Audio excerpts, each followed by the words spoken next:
कल आपके बात की थी मोकल की हत्या हो जाती है जिलवाड़ा अभियान के तहत 1433 ईस्वी में।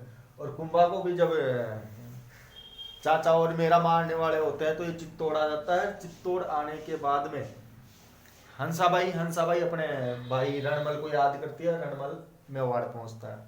इसके बाद में देखो, इसके पिता मोकल, माता सौभाग्य देवी और इसका जो संरक्षक बनता है वो बनता है रणबल। और ये कहाँ का? मारवाड़ का शासक, मारवाड़ शासक।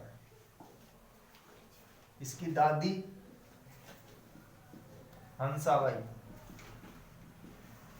तो देखो, जब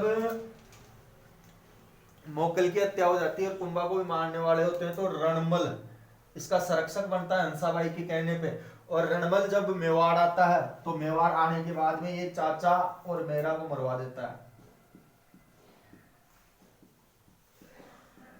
या चाचा या मेरा की हत्या करवा देता है। अब हत्या करने के बाद में कुंभा शासक बन जाता है, रणमल संरक्षक, और रणमल ही क्या करता है? मेवाड़ का पूरा देख रेख का काम संभालता है। तो इस प्रकार से कुंभा क्या बनता है?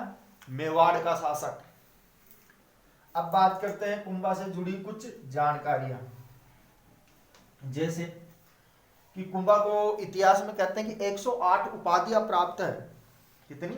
108 उपाधियां। कुल उपाधियां दी गई है इसको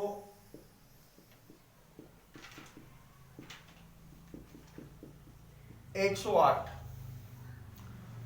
इन 108 उपाधियों का जो वर्णन मिलता है वो मिलता है कीर्ति स्तंभ और विजय स्तंभ में। और ये दोनों ही कहां है? चित्तौड़ में। तो इन दोनों के अंतर्गत कहा गया है कि कुंभा को जो कुल उपाधियां दी गई है वो दी गई है 108 उपाधियां। अब 108 उपाधियों में अगर बात करें, जैसे अभिनव भट्टाचार्य। अब ये अभिनव भट्टाचार्य की जो उपाधि मिली है वो मिली है इसे संगीत प्रेम, संगीत के लिए। इसलिए दी गई है संगीत क्षेत्र में या संगीत का ज्ञान होने के लिए। इसके बाद में इसे दी गई है हिंदू सुल्तान, हिंदू सुल्तान, सुल्तान, हिंदू सुल्तान। और हिंदू सुल्तान की उपाधि दी गई है इसे महान हिंदू शासक होने के कारण, हिंदू शासक होने के कारण। इसके अलावा इसे हाल गुरु की भी उपाधि दी गई है। हाल गुरु की जो इसे उपाधि दी गई है वो दी गई है पहाड़ी दुर्गों का स्वामी होने के कारण, पहाड़ी दुर्गों का स्वामी होने के कारण हाल गुरु की उपाधि। इसके अलावा राणा रासो, राणा रासो, राणा रासो दी गई है इसे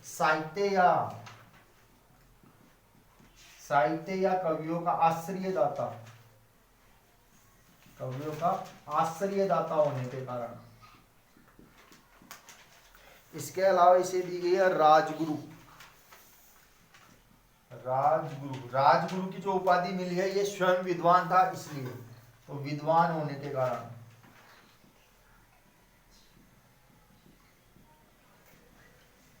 इसके अलावा इसे छाप गुरु की भी उपाधि दी गई है,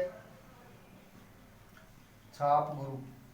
छापामार पद्धति के लिए, युद्ध करने के लिए प्रसिद्ध था इसलिए छापामार युद्ध के लिए। तो ध्यान रखना, छापामार युद्ध प्रणाली जो शुरू की थी वो की थी राणा मीर ने सिसोदा गांव से।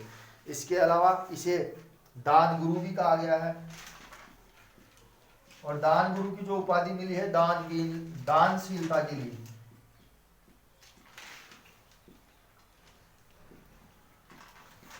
तो तो ये इसकी मुख्य मुख्य उपाधियां है जो बार बार पूछी जाती है। तो देखो कुंभा को जो कुल उपाधि दी गई है इतिहास में वो दी गई है 108 उपाधि, और 108 उपाधियों का जो उल्लेख मिलता है वो मिलता है कीर्ति स्तंभ या विजय स्तंभ के अंतर्गत जो चित्तौड़ जिले में स्थित है। अभिनव भट्टाचार्य की जो उपाधि प्राप्त हुई है वो हुई है संगीत के लिए। हिंदू सुल्तान की जो उपाधि प्राप्त हुई है वो हिंदू शासक होने के लिए। हाल गुरु की जो उपाधि दी गई है वो दी गई है पहाड़ी दुर्गों का स्वामी होने के कारण। राणा रासो मिली है तो वो साहित्य और कवि या रचनाकार जो थे उनको आश्रय प्रदान करता था, इसलिए राजगुरु की विद्वान होने के कारण कि स्वयं ये विद्वान था इसलिए इसे उपाधि दी गई है राजगुरु की। छाप गुरु की दी गई है छापामार युद्ध प्रणाली अपनाने के कारण। इसके अलावा दान गुरु की जो उपाधि दी गई है वो दी गई है दानशीलता के लिए, मतलब कि लोगों को क्या करता था, दान करता था इसलिए। तो ये थी इसकी प्रमुख प्रमुख मेन उपाधियां। अब आगे बात करते हैं तो देखो जब ये शासक बनता है तो शासक बनने के बाद में क्या घटना घटित होती है।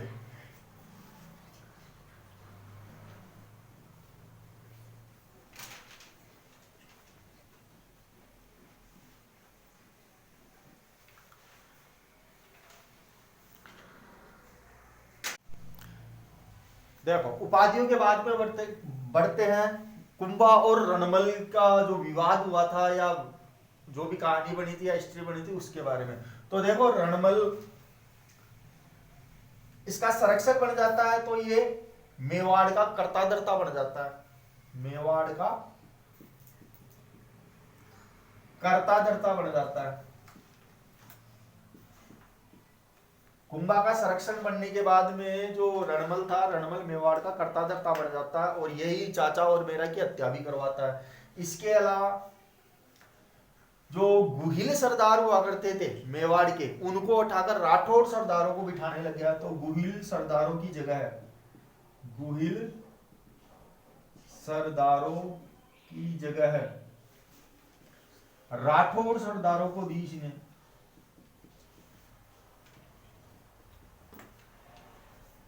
की नियुक्ति की। इसके अलावा कहते हैं कि रणमल ने ही जो कुंवर चूड़ा था राणा लाखा का जो पुत्र था, या यूं कह ले राणा लाखा का दूसरा पुत्र राघव देव, उस राघव देव की भी हत्या करवा देता है। राघव देव की हत्या, ठीक है। अब इधर से जब मोकल के समय हंसाबाई का विवाद होता है कि भाई कल को ये मोकल को मारकर कुंवर चूड़ा मेवाड़ का शासक बन जाएगा, तो उसी समय कहते हैं कि जब ये बात कुंवर चूड़ा को पता लगती है तो कुंवर चूड़ा मेवाड़ से इस बात का पता लगने के बाद में मेवाड़ से आ जाता है आपके मांडू। कुंवर चूड़ा मेवाड़ से आ जाता है मांडू। अब मांडू आ गया, इधर से राघव देव की हत्या हो जाती है। वो तो बहुत पहले आ गया था कुंवर चूड़ा, उस समय बताया नहीं होगा, लेकिन ध्यान रखना कि जब मोकल शासक बनता है तो हंसाबाई सोचती है कि कल को कुंवर चूड़ा उसको मोकल को मारकर मेवाड़ का शासक बन जाएगा। ये बात जब कुंवर चूड़ा को पता लगती है तो वो मेवाड़ छोड़कर मांडू आ जाता है। इसीलिए कहते हैं कुंवर चूड़ा को मेवाड़ का राम, मेवाड़ का राम, जिसने राजपाट छोड़ दिया था। अब इधर देखो वापस आओ कि रणमल मेवाड़ का कर्ता धर्ता बन जाता है जब कुंभा का संरक्षक बनता है, और ये क्या करता है उसमें गुहिल सरदारों की जगह राठौड़ सरदारों को नियुक्त कर देता है। राघव देव जो कि कुंवर चूड़ा का छोटा भाई था और लाखा का छोटा पुत्र था, उसकी भी हत्या करवा देता है। अब यहां से जो गुहिल लोग को पता लगता है कि राघव देव की हत्या हो गई है, तो जो गुहिल सरदार थे वो पहुंच जाते हैं कुंवर चूड़ा के पास में मांडू। अब कुंवर चूड़ा को जैसे ये बात पता लगती है तो कुंवर चूड़ा आ जाता है कुंभा के पास में, मतलब कि मेवाड़ आ जाता है। अब मेवाड़ आ जाता है तो भाई ये दोनों कुंवर चूड़ा और कुंभा दोनों मिलकर योजना बनाते हैं भाई कि रणमल को मेवाड़ में जो वर्चस्व है या हस्तक्षेप है उसको खत्म कैसे किया जाए। तो ये एक योजना बनाते हैं बारमली नामक महिला के संयोग से। तो ध्यान रखना कि जो बारमली थी वो दासी थी इस रणमल की, दासी थी बारमली किसकी, रणमल की। लेकिन ये दासी प्रेम करती थी कुंभा से, किससे प्रेम करती थी? कुंभा से। तो कहते हैं कि 1436 में, 1436 ईस्वी में कुंभा और कुंवरचूड़ा योजना बनाते हैं। किसके जरिए? बारबली के जरिए। और बारबली के जरिए योजना बनाकर एक दिन मारवाड़ से रणमल को बुलाया जाता है। अब रणमल जैसे ही चित्तौड़ दुर्ग में आता है और यहीं पे इसको खाट के बांधकर इसकी हत्या कर दी जाती है। तो ध्यान रखना कि रणमल की मृत्यु के लिए संयोग करने वाली कौन थी? दासी बारमली। और बारमली प्रेम किससे करती थी? कुंभा से। हालांकि दासी किसकी? रणमल की। तो इस प्रकार से रणमल को मारा जाता है, उसका हस्तक्षेप मेवाड़ में कम कर दिया जाता है। अब आगे बढ़ते हैं तो देखो, कहते हैं कि जब रणमल को मार दिया जाता है चित्तौड़ में,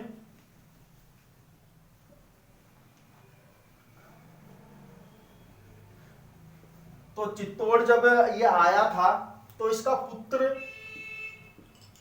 रावजोधा भी आया था अपने अन्य भाइयों के साथ में। कहते हैं कि 7 भाइयों के साथ में या 7 के साथ जो रणमल के पुत्र थे वो चित्तौड़ आए थे। और तो चित्तौड़ जब आए थे तो देखो कुछ ऐसा था कि चित्तौड़ जो मेन था उसके अंदर रणमल को बुलाकर इसकी हत्या कर दी जाती है।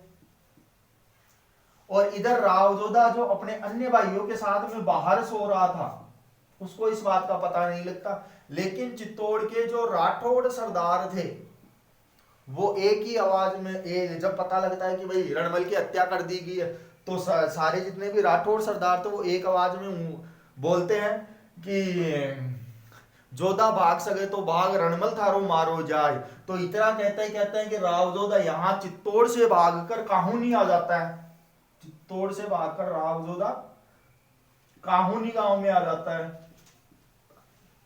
पहले आता तो मंडोर है, लेकिन मंडोर में जब इसके पीछे पीछे कुंवरचूड़ा को लगा देता है और इसे पता लगता है कि कुंवरचूड़ा अपने पीछे पीछे आ रहा है, तो ये मंडोर को छोड़कर कहां चला जाता है? काहुनी। और मंडोर पे अधिकार हो जाता है कुंवरचूड़ा का।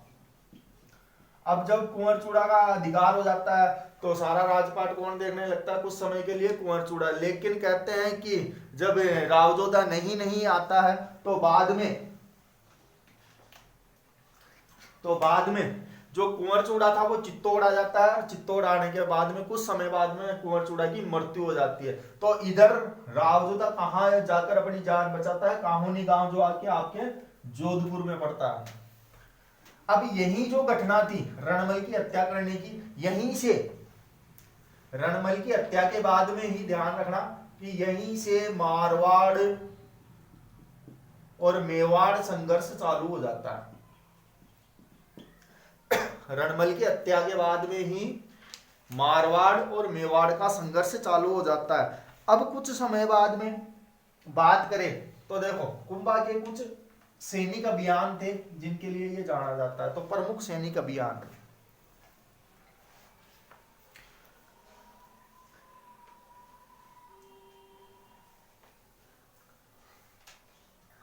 ये प्रमुख सैनिक अभियान कौन कौन से चलाए थे? शासक, क्योंकि रणमल को मारने के बाद में सारा राजपाट जो आ जाता है वो इसी के पास में आता है। तो देखो, पहली जो विजय बताई गई है वो बताई गई आबू विजय। अब आबू विजय के अंतर्गत देखो, कहते हैं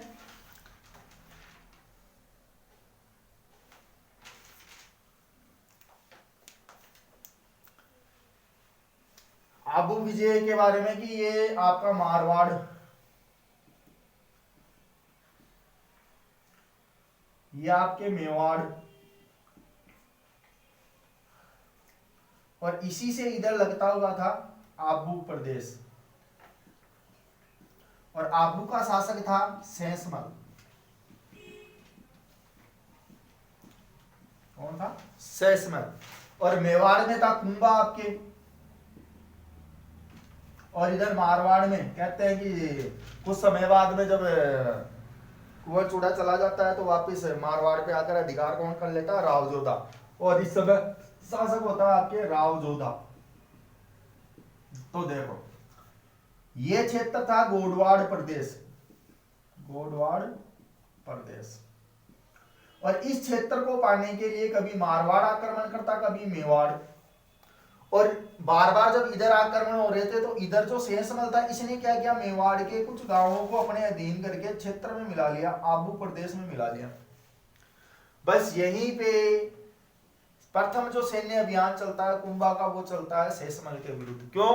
क्योंकि जब ये दोनों इधर बीजी थे तो इधर जो शासक था शेषमल वो क्या करता है, मेवाड़ के कुछ गांवों को अपने अधीन कर लेता है, और उस उन्हीं क्षेत्र को छुड़ाने के लिए कुंभा कहते हैं कि नारसिंह डोडिया को कुंभा आबू विजय के लिए अपने सेनापति नाहर सिंह डोडिया को भेजता है। नाहर सिंह डोडिया, अब ये नाहर सिंह डोडिया आबू पे आक्रमण करता है और आबू पे आक्रमण करके अधिकार कर लेता है, और ये अधिकार किसके अधीन हो जाता है, या सिरोही या आबू प्रदेश किसके अधीन हो जाता है, कुंभा के। और कुंभा के जब अधीन हो जाता है देखो तो यही आबू विजय के बाद में कुंभा निर्माण करवाता है अचलगढ़ का, इसका अचलगढ़ दुर्ग का। तो ध्यान रहे अचलगढ़ राजस्थान का सबसे ऊंचाई पर बसा हुआ नगर है। इसके अलावा यहीं पे बसंतगढ़ का भी निर्माण करवाता है। आबू विजय प्राप्त करने के बाद में कुंभा यही सिरोही या आबू प्रदेश में अचलगढ़ और बसंतगढ़ दुर्ग का निर्माण करवाता है। इसके अलावा इसकी नागौर विजय का भी उल्लेख मिलता है अपने को।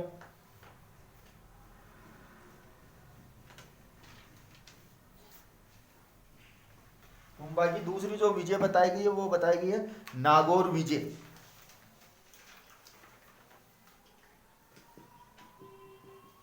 नागौर विजय, अब नागौर विजय के लिए देखो आप ध्यान रखना कि ये नागौर दुर्ग है,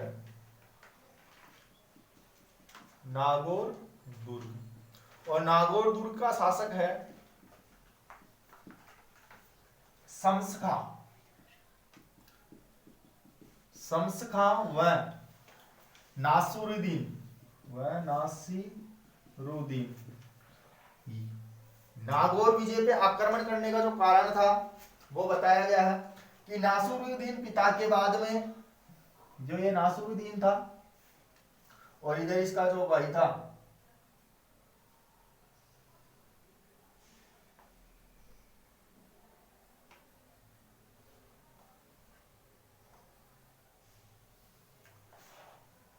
ये दोनों भाई थे। इनमें कहते हैं कि इनके पिता की जब मृत्यु होगी तो नासिरुद्दीन क्या बनना चाहता था, उत्तराधिकारी, क्योंकि उस समय शमशखा से ताकतवर ये था।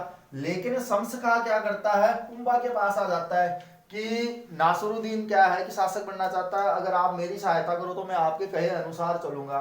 तो कहते हैं कि इस युद्ध में या शमशखा को उत्तराधिकारी बनाने के लिए कुंभा की कुछ शर्तें थी, और शर्तें इस प्रकार थी कि कर देगा ये शमशखा अगर शासक बना दिया जाएगा इसको, गो हत्या नहीं करेगा,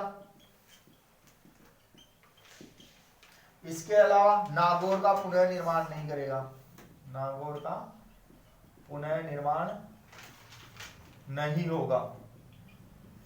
और इन शर्तों को मानते हुए शमशखा हाँ कर देता है, और हाँ करने के साथ में कहते हैं कि इसको उत्तराधिकारी बनाने के लिए कुंभा अपनी सैन्य सहायता देता है।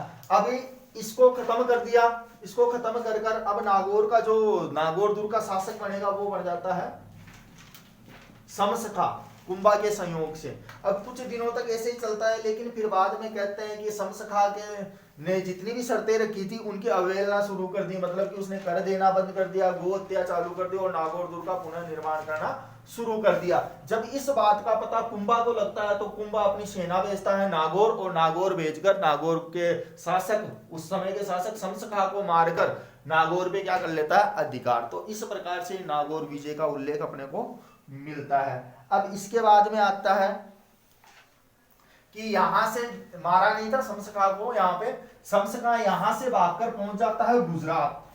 अब इसके पीछे पीछे भाई जो कुंभा था वो अपनी सेना भेजता है। तो इस प्रकार से जो तीसरा अभियान बताया गया है वो बताया गया है गुजरात अभियान, कुंभा का गुजरात अभियान। तो नागौर से भागकर जो शमशखा गुजरात का यहाँ का शासक है कुतुबुद्दीन। तो नागौर पे जब आक्रमण होता है तब यहाँ का शासक था शम्स खां। तो शम्स खां जब युद्ध नहीं जीत पाता है तो अपनी जान बचाने के लिए किसकी शरण में आ जाता है? कुतुबुद्दीन की शरण में, जो कहां का शासक था? गुजरात का।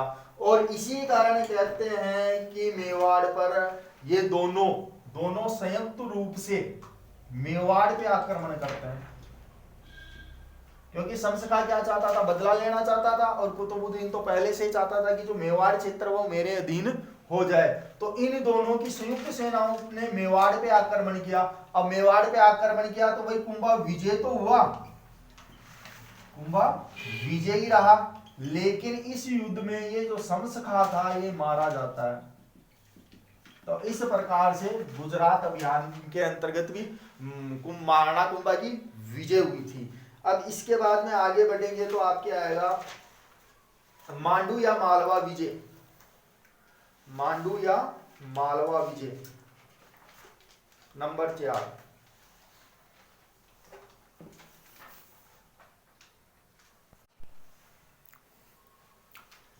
गुजरात अभियान के बाद में बात करते हैं नंबर 4, मांडू या मालवा अभियान। देखो, इस मांडू या मालवा का जो शासक था वो था महमूद खिलजी प्रथम, सॉरी महमूद खिलजी द्वितीय। खिलजी द्वितीय, द्वितीय तो बाद में आएगा, पहले प्रथम ही है, महमूद खिलजी प्रथम। तो देखो, इस महमूद खिलजी प्रथम ने मेवाड़ पर 5 बार आक्रमण किए, लेकिन हर बार ये क्या रहा? परास्त रहा। हर बार कौन जीता? कुंभा जीतता गया। अब इसके बाद में भाई आक्रमण इसने किए थे, लेकिन आक्रमण के समय इसने 2-3 ऐसी भी चीजें की थी कि कुंभा को मालवा पे आक्रमण करना पड़ा। तो देखो, इस महमूद खिलजी ने पहले तो अचलगढ़ दुर्ग पे आक्रमण किया जो कुंभा के अधीन था। तो ध्यान रखना कि जब इसने महमूद खिलजी ने अचलगढ़ दुर्ग पे आक्रमण किया तो यहीं पे एक स्थान पड़ता है भंवराथल,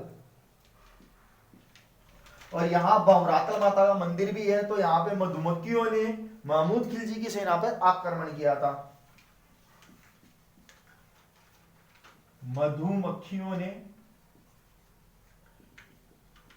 हमला किया इसकी सेना पर। अब सेना पे हमला किया तो सेना वापस भाग गई। पहला कारण तो ये कि इसने कुंभा के अधीनस्थ अचलगढ़ दुर्ग पर आक्रमण किया। दूसरा इसने कि जो कुल देवी थी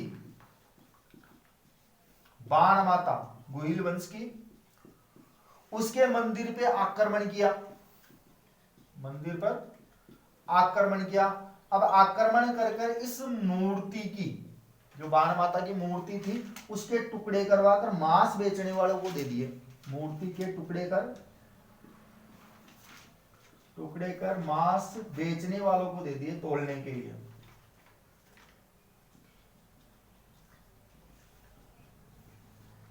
और जब इस बात का पता, दोनों घटनाओं का पता जब कुंभा को लगता है तो कुंभा क्या करता है? इस पे आक्रमण करता है। अब आक्रमण करता है तो आक्रमण जब करता है तो दोनों के मध्य कहते हैं कि 1437 ईस्वी में सारंगपुर का युद्ध लड़ा जाता है। तो सारंगपुर का युद्ध भी किसके तहत हुआ? मांडू या मालवा विजय के या मालवा अभियान के तहत। तो यहां से आगे बढ़ते हैं तो देखो, सारंगपुर का युद्ध जो पहले बातें बताई हुई इन कारणों से हुआ था। तो 1437 ईस्वी में सारंगपुर का युद्ध लड़ा जाता है, और यह युद्ध लड़ा जाता है आपके कुंभा और महमूद खिलजी प्रथम के मध्य। महमूद खिलजी प्रथम के मध्य इस युद्ध में कुंभा तो होता है विजय। कौन विजय होता है? कुंभा। अब कुंभा विजय हो जाता है तो कहते हैं कि महमूद खिलजी भागता नहीं है यहाँ से। जब हारने लगता है तो कुंभा इसको बंदी बना लेता है और बंदी बनाकर इसको 6 माह बाद में छोड़ भी देता है।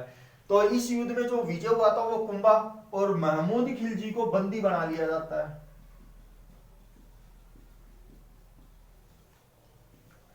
लिया जाता है। तो इस सारंगपुर युद्ध के उपलक्ष्य में कुंभा ने इस विजय के उपलक्ष्य में चित्तौड़ में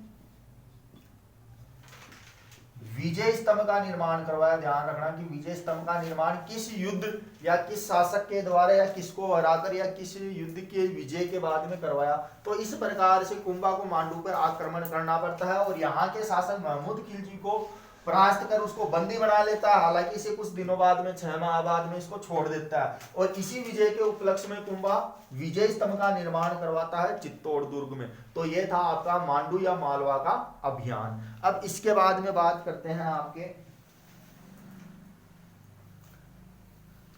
की कहानी। तो ये प्रमुख 4 अभियान थे जो इसके शुरुआती दौर के रहे थे। अब यहां से आगे बढ़ते हैं तो देखना जो महमूद खिलजी था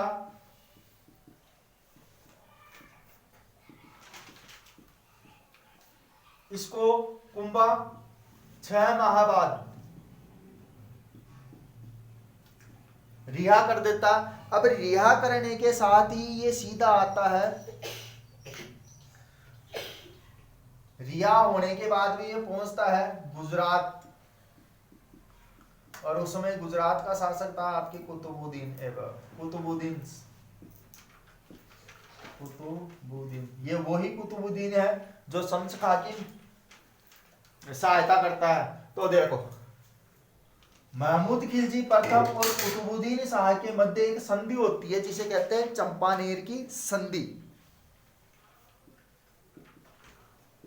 चंपानेर की संधि, और ये चंपानेर की संधि दोनों के मध्य हुई थी 1456 ईस्वी में।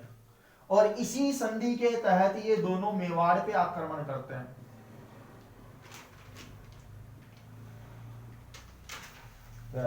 महमूद खिलजी जब सारंगपुर के युद्ध में हार जाता है तो हारने के बाद में कहते हैं कि इसको बंदी बना लिया जाता है। बंदी बनाने के कुछ समय बाद में इसको छोड़ दिया जाता है और ये बदला लेने के लिए घूमता रहता है। अब बदला कौन लेगा भाई? उस समय जो सबसे बड़ा शासक था इसकी सहायता करने वाला तो वो कौन था? गुजरात का शासक कुतुबुद्दीन ऐबक। और कुतुबुद्दीन ऐबक के पास आकर इन दोनों के बीच में संधि होती है चंपानेर की संधि 1456 ईस्वी में। और इस संधि के तहत ये दोनों आक्रमण करते हैं मेवाड़ पर। और जब ये आक्रमण होता है तो दोनों के मध्य ध्यान रखना 1457 ईस्वी में बदनौर या इसी को कहते हैं बैराटगढ़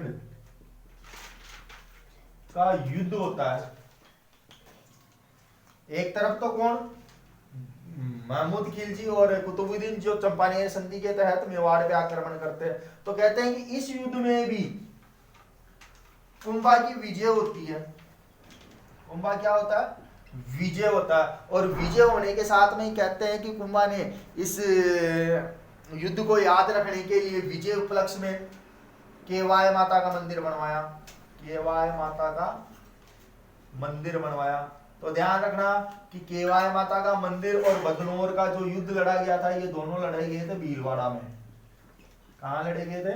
भीलवाड़ा में। तो इस प्रकार से महमूद खिलजी ये युद्ध भी हार जाता है। अब हारने के बाद में कहते हैं कि दोनों के मध्य कुछ बात होती है और बात होने के साथ में ही ये दोनों वापिस चले जाते हैं। अब वापिस जाने के बाद में जो इधर इनका मेवाड़ और मारवाड़ वाला संघर्ष चल रहा था उसके तहत भी देखो क्या बात होती है।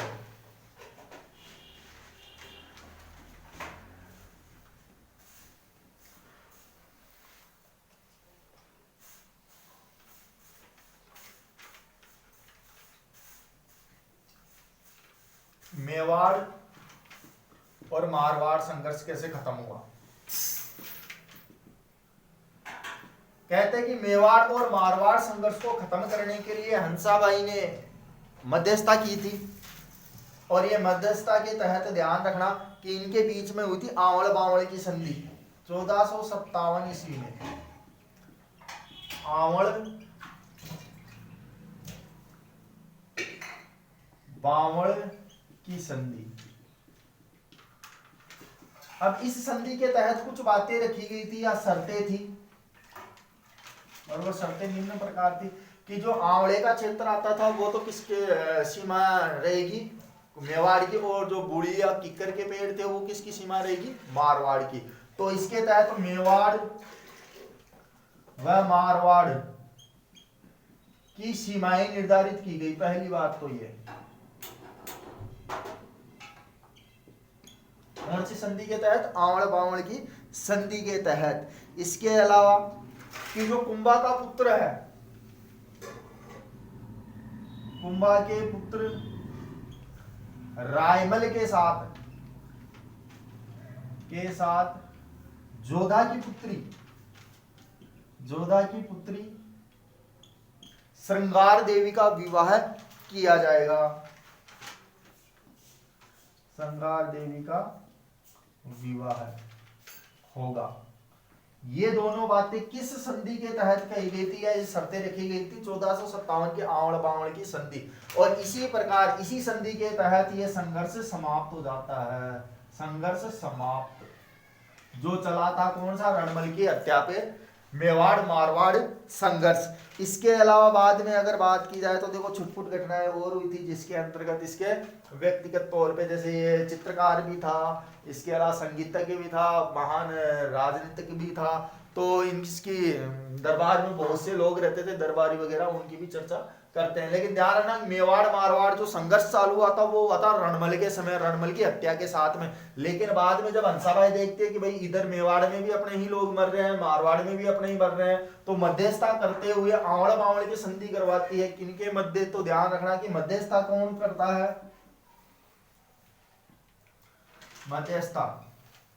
मध्यस्थता करती है हंसाबाई। और ये संधि होती किसके बीच में है, तो कुंभा और राव जोधा के मध्य होती है। और इसकी दो शर्तें रखी गई थी मेन, कि मेवाड़ और मारवाड़ की सीमाएं निर्धारित होगी। दूसरा कि कुंभा का जो बड़ा पुत्र है रायमल, उसके साथ में जोधा की पुत्री श्रृंगार देवी का विवाह किया जाएगा। अब इसके अलावा अन्य बातों की बात करें कुंभा के इतिहास में तो देखना,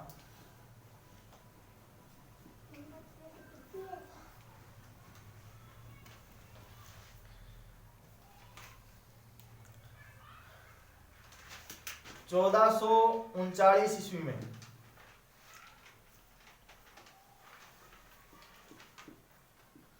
धरणक शाह ने, कुंभा के समय धरणक शाह ने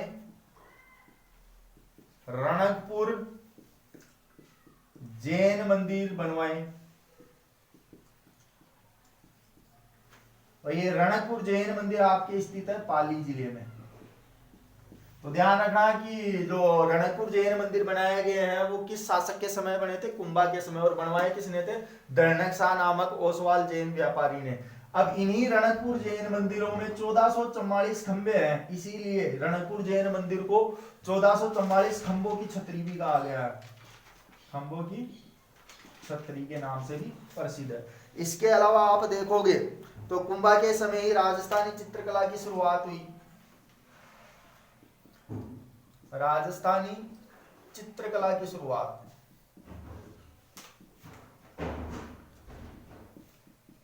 वो भी कुंभा के समय हुई। इसके अलावा देखोगे तो देखो कुंभा ने किन किन दुर्गों का निर्माण करवाया, तो दुर्ग कुंभलगढ़ भी थे, अचलगढ़ भी था, ऐसे बहुत से दुर्ग है। कहते हैं कि वीर विनोद नामक ग्रंथ के तहत जो श्यामल दास था, श्यामल दास ने कहा है कि राजस्थान में जो 84 दुर्ग है उन 84 दुर्गों में से 32 दुर्गों का निर्माण कुंभा ने करवाया है। ये आपके वीर विनोद ग्रंथ के लेखक श्यामल दास द्वारा लिखी हुई बात मिलती है। इसके अलावा आप देखोगे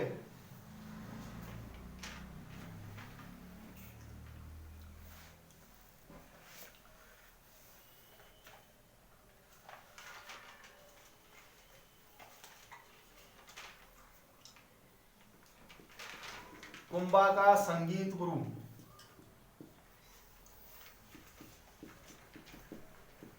कान्हा व्यास और इसी कान्यावास ने एकलिंग महाकाव्य लिखा था, एकलिंग महाकाव्य लिखा। तो कुंभा के संगीत गुरु कौन? कान्याव्यास। और इन्हीं कान्याव्यास ने क्या लिखा था? एकलिंग महाकाव्य। और ये एकलिंग महाकाव्य 2 भागों में है, इसका ध्यान रखना। इसके अलावा कुंभा ने कौन कौन से ग्रंथ लिखे? रचित ग्रंथ जो कुंभा द्वारा लिखे गए हैं, तो देखो रसिक प्रिया, ये कुंभा द्वारा लिखित है। इसके अलावा आप देखोगे संगीत मीमांसा, संगीत मीमांसा। इसके अलावा संगीत राज, इसके अलावा सूड प्रबंध, इसके अलावा संगीत रत्नाकर, इसके अलावा काम शास्त्र, इसके अलावा चंडी शतक टीका आदि ग्रंथ किसके द्वारा लिखे गए हैं? कुंभा के द्वारा लिखे गए हैं, या कुंभा द्वारा रचित ग्रंथ है, जिसमें रसिक प्रिया आता है, संगीत मीमांसा, संगीत राज, सूड प्रबंध, संगीत रत्नाकर, काम शास्त्र और चंडी शतक टीका। ये सभी जो ग्रंथ लिखे हैं वो लिखे हैं कुंभा ने। तो कुंभा की भी पुत्री थी रमाबाई।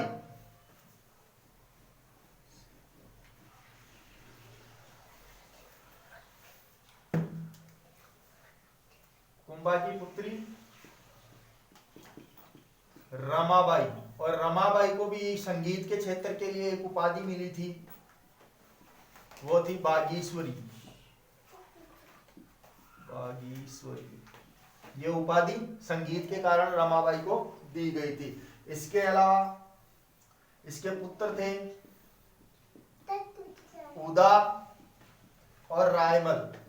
तो देखो कहते हैं कि रायमल ही इसकी हत्या करता है कुंभा की।